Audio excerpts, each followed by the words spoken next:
Philippine Coast Guard reported that the Chinese Coast Guard tried to drive away Filipino fishermen in Scarborough Shoal in the West Philippine Sea early this month, with videos of the supposed harassment making rounds on social media over the weekend.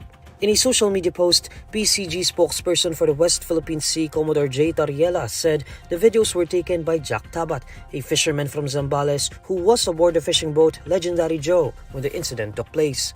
In a sworn statement dated January 20, Tabat said the fishermen were collecting seashells south of Scarborough Shoal when they saw a rubber boat with 5 Chinese Coast Guard members on board. Tabat mentioned that the Chinese Coast Guard members were using sirens while heading toward the location of the fishermen collecting seashells. 4 Chinese Coast Guard members then swam to the coral reef where the Filipino fishermen were and ordered them to throw the shells back to the sea. A Chinese Coast Guard personnel was also said to have grabbed the fishing boat and prevented it from departing unless the shells were thrown back into the sea. Tabat added that the fishermen were driven away when they tried to approach the coral reef to aid their fellow fisherfolk.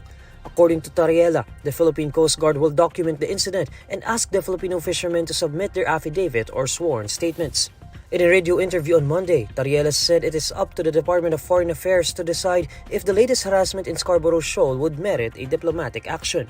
According to a 2016 arbitral tribunal ruling, Scarborough Shoal is a traditional fishing ground that should be shared with neighboring countries such as China and Vietnam. However, Beijing claims almost the entire South China Sea, rejecting the International Tribunal's ruling. Local oil companies will increase the prices of gasoline and diesel effective Tuesday, January 23. In separate advisories, the oil firms announced an increase of 1 peso and 30 centavos per liter in the pump price of gasoline and 95 centavos per liter for diesel. The price of kerosene is unchanged. This week's upward adjustment marks the 3rd straight week of fuel price increases. International Criminal Court investigators were able to gather enough evidence against former President Rodrigo Duterte when they visited the country in December.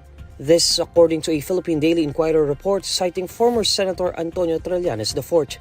In a message to the Inquirer, Trillanes said ICC investigators already have what they need as far as the principal accused are concerned.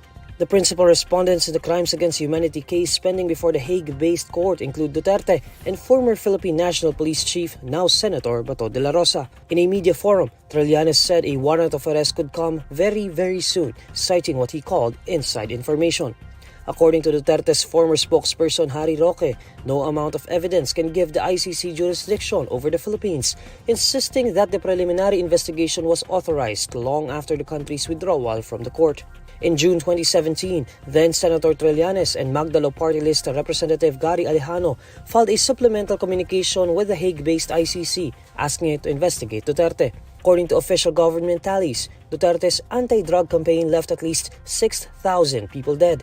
However, human rights groups and advocates claim the number may reach 20,000.